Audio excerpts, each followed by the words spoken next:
Hello, everybody. Welcome back to the Dental Practice Heroes podcast. I got a good one today. I just got some cool guys on, man. And one of the cool things about doing this podcast is just getting to meet and get to know new people. These are two people that are both in my mastermind group, but also very, very well versed on startups and acquisitions. And we're going to kind of take a deeper dive in just the more granular parts of a startup. But this still applies to anyone considering like office design, anything like that. And we talk about a lot of things like what to do, why to put things where, why do we do things, and how not to get ripped off in dentistry by vendors and stuff like that. So this is good for anybody, even if you're not doing a startup, but just a fun episode. And I love catching up with these guys. They're just good dudes. And I think you'll hear that in this conversation. So without further ado, let's just get to the episode. The Dental Practice Heroes Podcast. Business, communication, leadership, practice, and life success. It all starts with a hero. It all starts with you. Hello, everybody. Welcome back to the Dental Practice Heroes Podcast, where we believe that armed with knowledge and intentionality, anyone can become the hero that their practice needs and deserves. I'd like to welcome both of my guests. They are both repeat guests. They are founders of Practice Launchpad. Dr. Taher Dhoon and Dr. Chris Green are helping dentists unravel the complexities of starting and owning a dental office. Both dentists in Colorado, and on the show today to talk about designing and getting your startup off the ground and all things in between. So welcome back, guys. Good to have you. What's up, man? Thanks for having us back. Hey, Paul. Thanks for having us. So how's it out in Colorado nowadays? Like, how's the weather over there? Like, we're like rocking like it's 70s. And you know, Chris, you're from Illinois, so you know that this March is a very wild card month, but we're doing good over here. Like, I can't wait to get done with this and get outside. I mean, yeah, it was like whiteout conditions on my drive up, but then, you know, the sun is shining now. So, I mean, it's good for everyone who wants to hit the slopes. There you go. Nice. So, I mean, we're going to talk about startups, and the big question that I think a lot of people are wondering, and there's probably a lot of people on the fence, and I'm kind of wondering what you guys think about this as well, is we are in interesting times with a lot of things going on politically, a lot of things, inflation, and everybody seems to be an expert. Is now a bad time or a good time, in your opinion, to do a startup? Because I've seen this on the forums where people are like, I don't know. I just don't know if it just seems risky. I don't want to take the leap right now. So what would you say about that? I think it's a trickier time for sure than a couple years ago. I would say with inflation, we used to be easily be able to do these startups under 500,000, right? Even leaner. And now 600,000 is like pushing it. We're seeing that's a tight budget. Yeah, it's a trickier time. I wouldn't say don't do it, but I would say proceed with caution. Following up on that, you mentioned 500, 600K. Just if anyone's ever been thinking about like doing a startup and you just threw out that number, like what kind of size of office are you mentioning when you're talking about doing like a $600,000 build? Yeah, so that's a lease space, probably, 6 to 8 ops. What do you think, Taher? Yeah, I agree. And I think also, to play devil's advocate, to being cautious, also know that inflation is happening, but interest rates are also going up, and they might go up for a very long time. And so if you lock this in, you stick the landing, you start this part of your career where you can actually start having all the benefits, all the tax benefits, and the autonomy of owning your own business, and you do all of those things, I think it's worth it, even though, maybe economically or legislatively speaking, it's tumultuous. I think getting out there and making the decision to be an owner is huge. Yeah, and that's the thing is like it's hard to time markets, and it's hard to like speculate on what's going to happen. I mean, I had a hygienist that really wanted to buy a house about a year ago, and she's like, "What do you think?" And I'm like, "Ooh, man, I might wait it out. We're at a bubble," and look at it now. And she's like, "Man, if I would have bought it a year ago, I probably could have sold it for like a 50% gain." And that's the thing is like they've been talking about raising interest rates forever, and they keep putting it off. But then, I mean, 2 days ago, or maybe it was yesterday, a quarter point up. It seems like it's actually going to happen now. So waiting could actually cost you quite a bit of money just in the fact of locking in your rate with the bank and the loan and everything. Yeah, I mean, even really smart people have been stumped these last couple of years on kind of predictions and timing and all that. So no one knows. No one knows. You got to know if you trust yourself, then move forward. If you don't know if you could recreate the same income that you are as an associate, then, maybe ownership's not for you. But we all know here, we're all owners, we're all biased, we're all pro ownership because we've done it, we've walked the walk. We all have invested a lot of our time and money and education into learning leadership and running strong teams. It's not for everybody. What I will say to that, though, is, I didn't know if it was for me 100% at least when I pulled the trigger and just got started. But then you figure things out as you go through the process. You just need to know, like, hey, yeah, I can do this. And there's always room for one more person to be really, really good. And then you go out there, you do all the right things, you have a good clinical skill set. And if you stick the landing, like Alistair says, I mean, at the end of the day, practice ownership is freaking awesome. It is awesome. When you get over that first initial hump of a couple of years, it's really like such a fulfilling thing. Yeah, and that's one thing I was thinking about when I was doing the pre-writing for this show that we're doing right now is one of the things about startups is that if you don't maybe have the best leadership skills, you don't know how to manage people, startups are great because it kind of comes, you take it as it goes. Whereas going into an acquisition where you're buying an existing office with a lot of people, like you got to hit the ground running like right away. But with a startup, it's like people ask, how did you learn how to manage all these people, 40 plus employees? I'm like, well, I started with 3, and you just learn as you go, things happen. And it's a cool thing to think about. Great point, because in acquisition, you're walking into more complex leadership situations probably off the bat. And I'm sure Taher could really speak to that. Yeah, I mean, we had someone named Jan who literally opposed me at every turn. She literally one time slammed her hand on the table and yelled out no during a team meeting. And it was like 1 month in. I was like, holy crap, I'm like completely not prepared to deal with this woman. She's like so scary. And, do you have a good response for it? Were you like, I was like, okay. I guess we'll talk about this one later, guys. I just kind of went into my turtle shell. And then, I didn't sleep the night before. I had to fire her. And I have an hour commute. So my whole drive up, I was like rehearsing me firing Jan.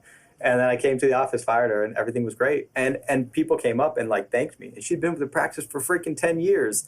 And people came up and thanked me. It was like, thank God you came in and did that. I didn't know how long I could live with this person in the practice. So not to go off on a tangent, but I had the same thing where we had to let somebody go and we tolerated it for so stinking long. And then once we did, everyone's like, yes, this is great. Like, I'm so glad she's gone. And like, we just didn't realize what a drain she was. I always say be slow to hire, quick to fire and stuff. And I never really put that to practice, but it's this whole experience kind of changed it for me. So that's good. So, but yeah, leadership dilemmas, management issues on day one, getting in there, but hey, you handled it. You got through it. You grew and got better. So that's good to hear, man. So what do you guys say, like startups? What are like big no-nos? I'm just thinking about it. And where do you see people like really screw this up? I'll take this one. Something that kind of dovetails into like the current economy and something that we're thinking about more is what PPOs I'm going to sign up for. It used to be just sign up for them all across the board, take the write-off, build the patient base. Now it's like with inflation and these costs, like let's be more selective because it becomes harder to unravel. I received a lot of poor advice with credentialing and fee negotiations, and I've been untangling it now for 3 years. So I don't think I had to accept those lower fees at that time if I only knew the answers to the test. I think I kind of figured out a good hybrid between the whole fee-for-service and PPO model with some people that I've worked with and just with asking and talking to other people. But it took, almost 4 years to get here, which isn't that long really, but would have been cool to have those fees like from day one. So what do people do with the fees? How do you navigate that? Like patient conversations or... No, like when you're starting up your practice and you're looking at these fee schedules, like, and I'm like, I don't know what a crown's worth. Like, how do I even figure this stuff out? Like, because I did the same thing. I signed up with everything and I'm just finishing up like the last draft of my book. And I wrote in there that had I kept my same write-offs from when I started to, 10 years into the practice, I would have had virtually zero owner profit. It was like we were taking almost 50% write-off on everything because we signed up with everything under the sun. And then as we got more established, we started pulling off. It's hard to know what to do. Yeah, I think if you have an idea, if there are any big employers in the area, what insurance they take, kind of evaluate that fee schedule. Another thing to look at is, do I need to go direct and network with some of these insurance companies, or can I get a higher fee schedule under umbrella? Now, some of the umbrellas stink, some are decent. And we have a couple umbrellas and one direct contract now, and that's it. And then kind of decide which ones I want to be out of network with. So kind of analyze that. And as you're not going to know the answers because you're not going to know what patients you have in the door. But maybe a year in, you start looking and say, hey, I got 1,000 patients. Okay, here's the breakdown. Which ones can I get rid of? So that's been kind of a hot topic in my mind lately. And it's something that we're kind of coaching people through on their journey to open or to acquire practices. Nice. How about you, Taher? What do you see? What do you think is a big mistake that a lot of startup people make? Several things, and it's just like, well, are you open? So we have current clients through the Practice Launchpad right now. So some of them are 100% dead set on a startup. And, sometimes there's no inventory in the market that they want to live in. So they're like, okay, they're consistently looking for a site to come up that's, zoned to be a dental office and has enough square footage and within the budget. And sometimes you have to do like a hybrid approach where it's, you find an acquisition, tough that out for a year or two, get the cash flow, and then you have the resources and funds to build your startup and then move the practice. And that's what I'm currently doing, is I've been in my acquisition for 6 years, and now we're moving a quarter mile down the road. I'm going to build it from a ground up, from a basically dirt to a big building, and move my practice over. So I kind of did the hybrid model. So being open to an acquisition also, because sometimes that's a better route. But from a startup perspective, yeah, the insurance thing's a big one, but really just knowing 100% you're in it and knowing the time it's going to take, right? If it's a core ready place, yeah, it could take anywhere from like 5 to 6 months. And if it's a pad ready site or just ground, this could take like 18 months to 2 years to do. Things are slow. Commodities are high. Supply chain stuff is super slow. It's going to take time. And also like equipment, they all raise their fees in February. So for my new build, I bought the equipment a year in advance. That's how long stuff is taking. Like even like refrigerators and dishwashers are taking like 8 months to come through on a commercial side. So you just got to plan appropriately for the time. Gosh, this is going to be exciting to do your own build. Like, what kind of cool things are you putting in your building that you don't have now? We actually have a training center for like surgeries and stuff we've talked about on a previous podcast, but the main floor is going to be, 18 operatories. And honestly, there's nothing really like cool about it besides like where I'm saving all my money.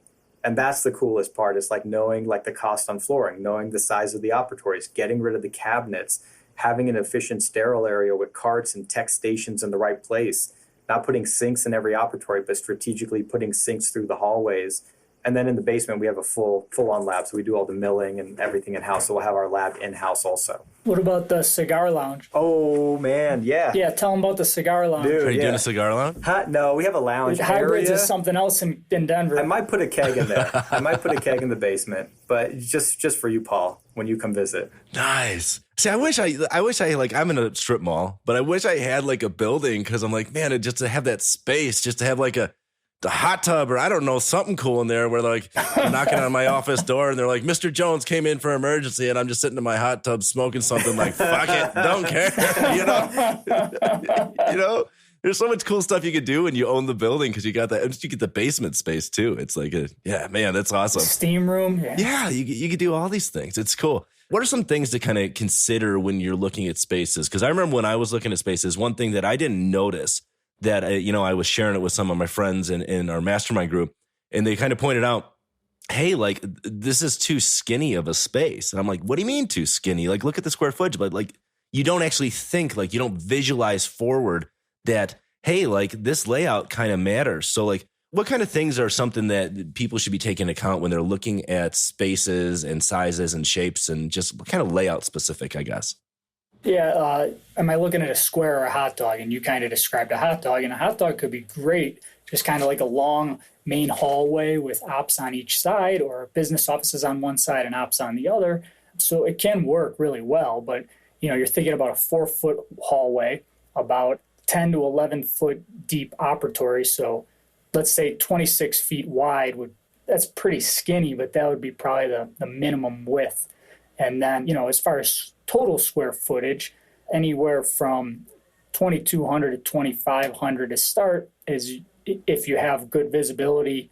In most markets, that's about $7 to $10,000 a month in rent plus CAM. That's about all the bank's going to allow you. So then you're looking at 6 to 8 ops probably. Eights might be pushing it in 2,500, but doable depending on the layout. So is that how you guys look at it too? Or? Yeah, and if you go for a complete square, you're going to have all your ops on the outside.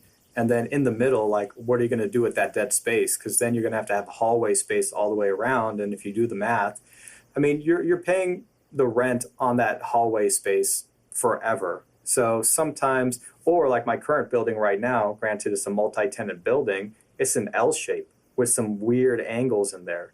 And so like the accessibility to the operatories and where the management team is versus the doctors, it's poorly designed. So also square footage matters, but it's also the shape that matters a lot when you're going and evaluating these sites. Now, would you say, is there an op number that you guys are like, this is the bare minimum, please don't waste your time doing anything less? 5. I mean, 5, yeah. That's where you started? Yeah, I was 5. Yeah, 5 is I would say the bare minimum. I mean, you were kind of a unicorn with what you did with 5. Yeah, we made it work, but it's funny that had I known, it's the thing is you don't know. You have no idea how busy you're going to be. Like you mentioned earlier, Chris, like to start out with the contracts and then once you get like maybe a year or 1,000 patients in, but there's a lot of people that are doing startups to get to 1,000 patients takes them a lot more than a year. And you just have no idea what kind of demand you're going to see. It's a scary thing, but it's exciting at the same time. Thinking about picking out a space, I'm still all about visibility with good signage, good street visibility, because one thing I didn't have to worry about was being a marketing expert along with being a leader and having to know all about insurances and putting systems in place and et cetera, et cetera. Yeah, I threw, $5-6 grand a month at marketing, but I just put it at places where I thought made sense, like everybody else, SEO, some postcards, some of this, some of that. But where did all my patients come from? Oh, we saw your building went up and, you're right by my house. Sweet. Okay. Then later on, you trim back the marketing budget or you ramp it up, you turn it on and off as needed. Once your hygiene department's built up, then you maybe market towards more specialty procedures, whatever floats your boat, But not having to be so in the weeds on marketing by having that visibility was just such a relief for me. Well, that's the thing is like we were always lured by these professional spaces that are kind of tucked away. And it's like, well, whoa, I'm going to save like $2,000 a month. That's $24,000 a year. I'm going to save on rent and stuff. But the thing is if we think about in a dental office, a new patient, I mean, for me, just around numbers, a new patient's worth $1,000. Can I get 2 or 3 extra patients because I'm visible? And my experience was very similar to yours, Chris, is whereas we were taking, like, where'd you guys come from? Where'd you hear from us? It was like the postcard, but most of the people when we opened up was like, I drove by. I live in this neighborhood right over here. I saw it, and I just wanted to give it a try. So there's something to be said, prioritizing visibility over skimping on rent. Like it's like this, stepping over dollars to pick up dimes, Yeah, I totally agree. Right now, I'm behind a library with no signage in a dental medical complex with like 5 other dentists. Yeah, my rent's a little cheaper, but dude, I spend a lot of money on marketing. And we have patients who come in, and this building has been here for 20 years. I acquired the practice. We have patients who come in, it's like they've lived in this community forever, and they're just like, we never knew you existed, until they saw me on Facebook and stuff. So yeah, I mean, the money you can save by moving out to a street, and it doesn't have to be a major street. It's just a street people in the community use. So you don't have to be off the highway because a lot of people don't live in that community. But then, if you're on a street that's trafficked well, like Chris has a stoplight right outside his place, so people literally have to stop and they're just looking around and see his signage. Also, the ingress and egress has to be good, so people have to be able to turn into the complex well versus having it be like some really annoying left-hand turn that they have to make through like crazy traffic. All of these small things that we don't think about matter. Are there trees that are planted that are going to block your signage? You got to look at all of that stuff because you can't go just chop down trees. Yeah. So let's talk about floor plans. What can we do and what should we be trying to be doing? And I'm sure you're doing this now, Taher, and Chris, you did this when you start up, is we're looking at the efficiency of flow. But what's important when coming up with this floor plan?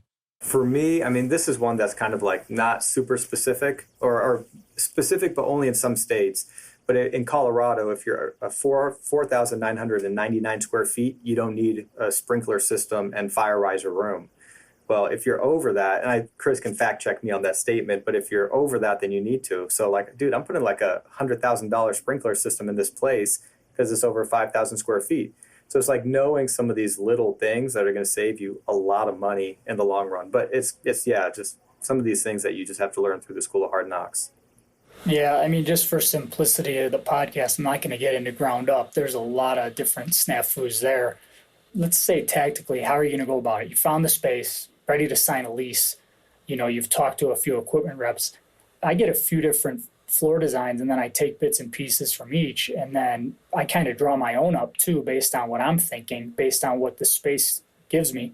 I don't know how to use CAD or anything like that, but I say, can you bring this to life? They get it 80% of the way, and then you move some things around. Go visit other offices too, So if you're working with an equipment rep, I'm going to not say company names because I don't know about your podcast, but I know we can't on others. But let's just say whoever, I'm working with whoever, take me to a few offices that you help design. Okay, take some things that you like from that. Maybe even ask them for their floor plan, and then or go on one of our forums and look at some floor plans you like, the flow of, that's efficient, that gets the number of ops, and sketch it out. You might give one person a crack at it and maybe another person a crack at it, and then compare and just piece it together until it's something that makes sense. I've noticed a lot better floor plans being presented because we've put so much pressure on reps these days to make them more efficient, to not waste space, to not have sinks and cabinets everywhere and $80,000 sterilization areas. So they're getting better. You just got to hold them accountable. You could go out and pay somebody to do the floor plan. There's different companies out there. That's fine too. I don't find it always necessary anymore, though. Yeah, I think it's interesting you mentioned the sync thing, because when we opened our practice, not people, but some people would mention it. My friends or like some other people that worked at other different offices, they're like, there's no sinks in the operatories? Don't patients complain about this? Aren't they like, why didn't you wash your hands right when you walk in the room? And I'm like, no, they didn't. And that's, if it's 5 ops, it's 5 sinks. It's all those pipes, all the plumbing. And it takes space when we're trying to like maximize space, especially if we're leasing and not owning the building. That's just another thing for the team to clean too. The minimalist look. Let's think where the patient's looking. They're looking at the 6 o'clock. Okay, what do they see? The less they see, the better. Yeah, period. I mean, get rid of the cabinets, put in 12 o'clocks, try to keep the conduit to a minimum because copper, all the metal, all that stuff is super expensive. Try to keep curvatures out of there because it's kind of a waste of space. Sometimes you can do like a 45-degree bevel on some of these turns that are high traffic areas, but you don't need all this round stuff. You don't need 14-foot high ceilings because when you get into that situation, it gets more expensive to build. If we're talking about like what Chris is mentioning, like existing inventory and all of that, yeah, you want to keep them as sleek and clean as possible. And if you don't have side cabinets in the operatory, the 8.5 by 11.5 or 8.5 by 11, like they're still pretty spacious. You just put a big screen TV up there. Big screen TVs aren't that expensive anymore. Put one up there, put one up above the head of the patient, mount it. Some of these mounts are pretty cheap. You don't need those swivel mounts anymore. Get rid of your overhead lights and have loops because they're inexpensive these days, even for the team. Don't put in backing. Like every time you have to put in backing for a wall-mounted x-ray, and maybe you want 1 or 2 in the hygiene ops, maybe, but you put the backing in the electrical, you're looking at like $700 per backing spot in terms of cost from start to finish. So it's like we save you $700 per op. Well, there you go. There's $3,500 that you can put towards like your handheld sensor, and that's just talking about the backing in the wall. Like pennies and pennies and pennies adds up to like tens of thousands of dollars on these builds. Chris mentioned that $600K would be like maybe a 5-op office, not nothing. Maybe you think you said 5 to 8. If you listen to the supply reps, you might rack yourself up there close to $1 million, not knowing like where you can really not cut corners, but save money. There's definitely an art to it. And I would say no matter what you do, no matter how much planning you do, there's always going to be something in retrospect that you wish you would have did different. You just don't know until you get in there. So it doesn't have to be perfect. I mean, Chris, like with your startup, what would you say was the biggest design flaw that if you could go back and do it again, you would have changed? The thing that drives me the most nuts, and I'm going to sound like the biggest weirdo on earth, which may be true anyway, the friggin' baseboards, they're white. So now they're all scuffed up. Why? Yes. And they're covered in like dust and like black scuzz. And I'm like, who in the right mind would put a white rubber baseboard in? Yeah. Stupid. I look at it every day. I'm just like, man. One of these days, just rip all this out and replace it. Yeah. And it's a stupid thing, but there's probably a dozen things like that. And you know what? Does it affect my production or whatever? No, but every now and then I'm just like, oh, goddamn. Yeah. We ran out and we just like were really skimpy on the storage. And it was like our break room was floor to ceiling of shelves and like anywhere we could put it, like the employee bathroom, floor to ceiling and shelves. And like now since we've expanded, we took a little bit more storage room. But you know what? We used all that up too. So I think that just no matter what, there's never enough storage. I've put in probably like 15 shelves since like over the last year. Like every like couple months, I'm putting in more shelves wherever I could. Like, where can I sneak one more in up there? Yeah. It's true, man. In the beginning, you want ops, not storage. You want ops. Yeah, ops make money. So what about like dental cabinets? I'm throwing up air quotes. Dental cabinets. Do we like dental cabinets? What do you guys think? No, they're trash.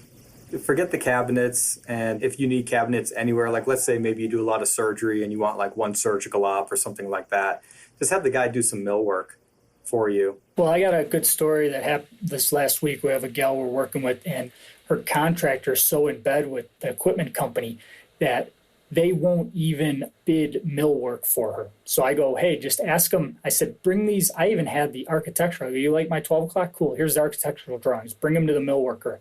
And they are so in bed with each other. He goes, no, we won't do that because, and he made up some like excuse about how it hooks up. Then, we're going to be pointing fingers at each other. It's like, dude, it is literally a countertop and, a couple pieces of wood and we're done. Who's liable for what? What are you talking about? So these are the games they'll play with you. So find a third-party mill worker and just show them a bunch of designs. I mean, if they're worth anything, they'll be able to come up with something. But I have a lot of videos talking about this stuff. I could ramble for a while on that. No. I mean, when you were talking, I was thinking about this doc in Colorado Springs, and super cool guy, the biggest heart in the world. And he just let all the reps kind of dictate his budget. And he went bankrupt and sold his practice to someone who bought a basically $1 million practice for like $300,000 because he lost the thing. So it's such a close community. Like everybody knows when you're doing a project. All the reps find out, all the architects find out, all the contractors know, all the IT guys know, and they all internally refer to each other. And so if you don't know the right questions to ask and you don't know how to beat up the reps and you don't know how to beat up the IT guys and get the budget low, dude, they're going to take you to the cleaner, especially nowadays. Yeah, so true. On construction, a good tip, they're going to go based on square foot. So they're going to say, okay, well, my fee is $160 a square foot times $2,500. That's what it costs. Well, am I putting in quartz countertops or, laminate? Am I doing this or this? We have to be very specific as to what that quote details. And then if you're like, hey, I don't need the quartz, I want PLAM in this area, cool, give me the change order and give me the money back. Don't just like, it's not just like a straight away 160 per square foot. Like I'm doing this a little leaner, a little differently, and make that reflect your bid. Yeah, man. Like, so how do we, when we're looking at contractors, what do we do and what do we got to watch out for? One good thing is like, is the contractor going to open his books up for the subs, and not all of them will do it. But so for my contractor here, we bid it out 3 ways. I was like, look, man, I've been around the block. I know a lot of guys here. I want to see the bids from the subs. And I want to see, and I was like, dude, I'll give you your profit margin. Just tell me what your profit margin is. And even if I bring in my own sub, and I know everyone doesn't know subs out there, but like, even if you just look at the bids from the subs, you're going to see where the overages are. Make sure your architect and contractor actually like each other. I'm having some issues where like the architect was a little slow and the contractor's throwing them under the bus and saying, hey, we're going to be late because of this architect being late. He's already pre-planning his excuses for later down the road. So you got to make sure the team likes each other too, because they all work together and they all kind of get along or they don't get along. And so that can really throw some wrenches in the timelines. And if you have like a lease or the free rent you're giving up, you're just wasting money in free rent because you're going slow. Yeah, just another point. We could go on to the next thing you want to chat about, but Look at the biggest line items, plumbing, electrical, millwork, probably. We already talked about millwork, electrical. You need a lot of outlets in a dental office. Don't short on outlets, but lighting, you can look at the lighting that they're calling for. And in my office, they called for these little accent lights. They were and I became friends with the electrician. He goes, "Why'd you do these? They're like $450 a pop." And I got 16 of them, and they're stupid. They don't provide any benefit, literally, no benefit. Had I known, that would have been a huge savings. So, think about what kind of lighting they're calling for, what you actually need. And then plumbing, okay? We want to have the shortest run of plumbing that we need. That's why we talk about no sinks. If there's 2 bathrooms next to each other, have everything line up so it's in one wall. If your lab and your stair is next to each other, kind of just think about the shortest distance between each receptacle that's going to need pipes for plumbing and try to save money there. Yeah, it's a great point that you mentioned that, because these are things that we don't often think about. We're just like, I don't know. I don't really know what to do. It just seems, and I think a lot of people, they think about doing the startup. They want to do the startup. It sounds good, but just that overwhelm of just, what do I do? It's so many things, and there's just so much to go into it. But how do you put somebody at ease that's thinking, man, I'd love to do a startup, but it just sounds like so much work? You got to find the right person, man. Honestly, I've been blessed to have good people in my corner. And also I've been blessed to have bad people in my corner because, and I've shared this on a previous podcast, I was doing a startup 8 years ago and I did a lot wrong and I lost 65 grand on the project. I walked away from it and dude, I got taken to the woodshed on it. And so it ended up being the best thing because I pivoted into this really, really good acquisition and now I have the life I have. But back then it was the worst freaking time of my life. So it's find good mentors, find good people who have done this before, who are still in the trenches doing it currently. Because if you built a startup 10 years ago, a lot of the things aren't applicable in today's economic environment, and have good people who will coach you through it. There's good people out there who know what they're talking about and they actually give a shit about you being successful and you having this beautiful life and making all those years of dental school and days in the library when everyone else is out partying worth it. And so if you can get out there and find the right people to help you with it, I think it moves the needle in a big way. Yeah, I have this conversation with a lot of people that we kind of tell them a little bit. They inquire, they want to hear about our what we offer. And they're like, well, why do I need a coach or whatever? And I say, well, currently I think I have 3 coaches plus a bunch of friends that might as well be coaches that I could lean on at any moment. And it's worth every penny. You get one tidbit here that changes the trajectory of your career or there. We've all paid to play. Once you start to write the checks, your butt's on the line, and you have a different kind of motivation. I'll always have a coach no matter what, I think. It's been great. Now, talk about Practice Launchpad and what you guys are doing as far as startup coaching and as well as the new podcast that you guys are doing. Yeah, so we are on the Dentalpreneur podcast every Saturday doing Startup Saturdays, and we're just going to be talking about all the things that we're currently doing, all the best techniques, ways to save money, insurance guys, life insurance guys, architects, contractors. You name it, every aspect of how to do a startup, acquisition, merger, expansion, all of that stuff we're going to be covering on the podcast. But the Practice Launchpad, I actually really like this story because, and granted it's my story, so I kind of like it a little bit more, but me and Green would just grab some beers and hang out and talk shop. And then some other people wanted to come and just kind of hear us riff and take notes on the shit we were doing. And all of a sudden we were like, all right, dude, we got to do something with this information. So we wrote a book, and we have a book called The Practice Launchpad. You can get it on Amazon, and we get 25 cents from Amazon for every copy. But there's a lot of good content in there as well. And we just kind of built this thing out of the necessity for people in Colorado who were just asking us questions. And then it just grew and evolved. And now it's nationwide. We're just helping people. We got a guy in the Cambridge area in Massachusetts and someone in Texas and someone in Phoenix. And we're just helping people kind of get their practices off the ground. So if you go to the practicelaunchpad.com, you can learn more about the process, but it's kind of a unique thing. And I'll let Chris talk about our structure on it, but it's just super unique because there's no contracts. we just want to add value. And if we're not adding value, like we'll wish you well. Yeah, Chris, do you want to give like what the structure looks like and stuff? Yeah, so usually, go to practicelaunchpad.com. You could fill out, there's a little jot form, get you on a call with us, kind of talk about where you're at, any questions you have for us to see if it might be a good fit. From there, if you're like, all right, sounds pretty good, then we jump right into it. We start with a blueprint call where we kind of lay out where you are and where we're going. We have people at all different stages join up. So you might have just decided, hey, I'm done with this associateship. I'm going to do a startup or I'm going to do an acquisition. We'll get you from stage one. Or you may be like, wow, I just signed a lease. This thing's getting real and I don't know what to do from here. And now I could use some hand holding.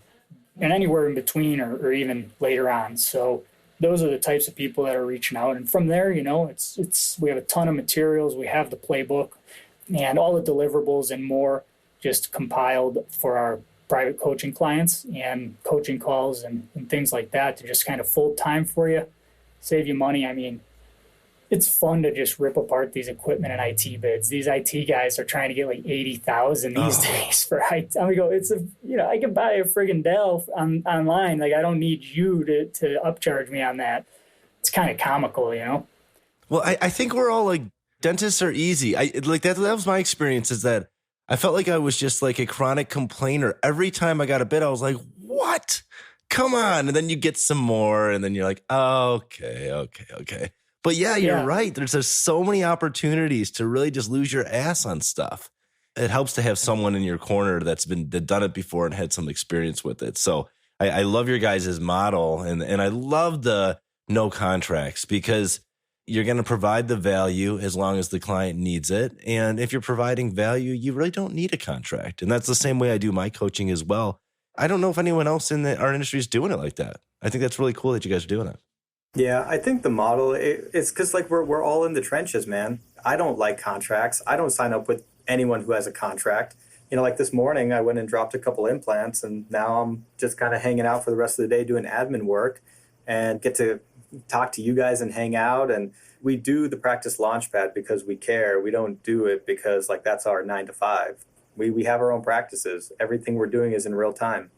Yeah, I mean, it's a passion project. I don't want to see any dentists suffer if they don't have to and pay the dental tax. I mean, dental tax, the IT bid thing is so funny. I'm seeing every bid's like 80,000. I finally saw one out of Ohio that was 30,000. So that was kind of normal. And I still shaved off 12,000 for this girl because I go, wow, it's a good one. I don't even have to look at this. Then I'm like, all right, I'll just look at it because, that's part of the whole program. I want to make sure we got every dollar possible towards, marketing and anything else you want to spend it on. I found her 12 grand just like in like 5 minutes, but you got to know how to look at them. That's just fun for me. It's great. And she's thrilled. And yeah, now we skipped the question segments because I thought our conversation was just going good with the startup stuff. And you guys have both been on here before, so we won't go into that. But like last question before we wrap this up, what do you think the number one most important thing for a startup is? Just know that you want to do it. And if you're like 10% sure you want to do it, just do it. So I was on this call with one of our clients, and he wants to start up, and he was dead set on it, and he's just been looking forever and can't find any inventory. And so we started looking at some acquisitions for him. And he told me, it's like, man, like, I don't know if I'm ready for it. I might just want to go to this cosmetic practice and get some experience and do veneers and everything like that. I was like, all right, man, well, this acquisition looks really good. But yeah, dude, make sure you're sure. And he texted me like 3 days later. He's like, all right, put the offer in on the acquisition. So it's like, if you're 10% sure, just freaking take the leap because it's going to be awesome. And you can do this. The margins in dentistry are freaking awesome. Like if you're in the restaurant industry, the margins are razor thin. You got to scrap it out with everybody. But in dentistry, the margins are so good that you can kind of learn on the job and still make a good paycheck. And then all of a sudden you have all this knowledge and you're implementing it into your business, and it's a super profitable thing. So I love practice ownership. I recommend it to really everybody just because, it's such an awesome, awesome thing to do in dentistry. How about you, Chris? If you think about a lot of dentists, people got into dentistry maybe because of the security of a predictable income, maybe for their families, right? And you're kind of jumping off into the deep end when you go out into practice ownership, whether it's startup or acquisition. So just know it's confidence in doing that. And then You don't have to do it again if you don't want, but you'll be happy that you did, and you'll find a way to get it done and excel. So I think confidence is huge, and just be confident in yourself and trust yourself to make it happen. Yeah, I always say, like, my favorite quote is, if you want to learn how to fly, sometimes it's best just to jump off that cliff and build your wings on the way down. You just got to get out of your comfort zone, and it's going to be uncomfortable. But I say the same thing about practice ownership. I love being an owner. There's times I hate being an owner, but most of the time I love being an owner, and ultimately a good decision in retrospect, thinking about over my career. So thepracticelaunchpad.com, not practicelaunchpad.com, we own both domains, I think. So it's either. There you it's go. either. You can go to either. way. Yeah, Facebook. Gonna make it any easier. Oh, man. All right, great. Well, thank you guys for coming on the podcast again and sharing some knowledge on startups and stuff. I hope some people reach out to you and you can help some more people. And just thanks for everything you guys do in the industry. I mean, you guys kick ass and just really open, genuine, authentic people. You guys have been great friends to me, and I love bouncing ideas off you guys. And we haven't seen each other in a while, but I look forward to the next time we can get together. Yeah, dude. Hey, thanks so much right for back having at us. you, man.